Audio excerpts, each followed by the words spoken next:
When I was in Europe some months ago, I met a very remarkable German scholar who had studied Buddhism in Japan for a number of years and was reflecting on similarities between things that people experience as a result of their study of Buddhism and things that people experience in the course of their lives in the Western world. And he made a very interesting remark to me about experiences that had happened to various people during the calamities of the war. He said that there were three particular kind of instances which he had come across, where people had found themselves in desperate situations, and as a result of thoroughly accepting these situations, they had had an experience of the profound joy, and you might almost say meaningfulness of life, that corresponds very closely indeed to the kind of experience that in Buddhism is called awakening or enlightenment, Satori in Zen language, or liberation in Hinduism, or what we might sometimes call in the West mystical experience, the sensation of the individual finding himself one with God or with the ultimate reality behind the universe. And my friend then enumerated these three instances.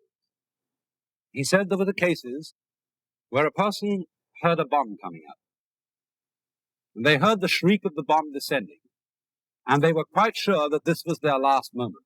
This was the end. They accepted it completely.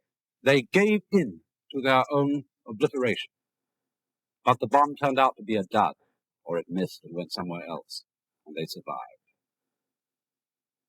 The second kind of instance was where people were prisoners of war or shut up in concentration camps and had come to the point of believing that they would never, never, never be released. They were in a state of complete despair. But again, they saw there was nothing to do except give into it, accept it completely, to the point you might almost say of affirming it. And the same thing happened.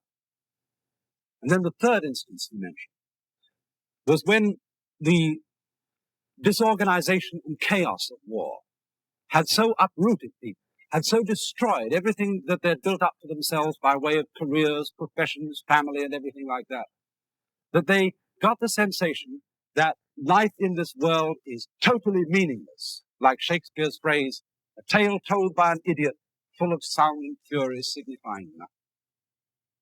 And again, when they committed themselves to this and thoroughly accepted the idea that life was absolutely meaningless, there came the same extraordinary transformation of experience, this sense of joy, and in some strange and different way, a sense of the whole thing really having meaning. Now, I think that story is very interesting because we in the Western world are so concerned that our lives should be meaningful, that they should make sense. And indeed, one of the frequent definitions of mental health that you hear is that mental health depends on one's having a purpose in life and finding that life is meaningful. And this is fairly easy to preserve, provided one's life is not disrupted by great catastrophes like war. It's fairly easy to preserve on a small scale.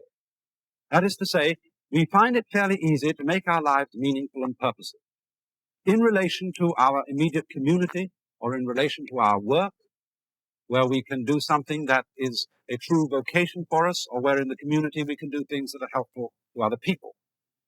But it's increasingly difficult to get this sense of the fundamental meaningfulness of things in a universe as it is now seen by contemporary science.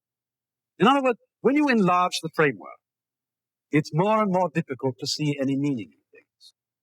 Because while we can see the significance of our lives over a few years, maybe 100 years, maybe 200, when we look at the thing in vast perspectives, when we see the human race as such a tiny little sort of bacillus living on an obscure piece of dust in a remote corner of the universe. When we see this enormous, almost cosmic nonsense of galaxies of radioactive material going around and around for colossal spans of time for no apparent purpose at all, in that perspective, it's particularly difficult for us to believe that life is fundamentally meaningful. And this is a real difficulty because it's so hard to see something that has real and abiding meaning against the background or as part of a whole system which seems to be basically nonsensical. But the interesting thing is that when we use these words, meaningless or purposeless of the universe, they have a bad feeling for us. They are sort of cuss words. They're bad words to use about life.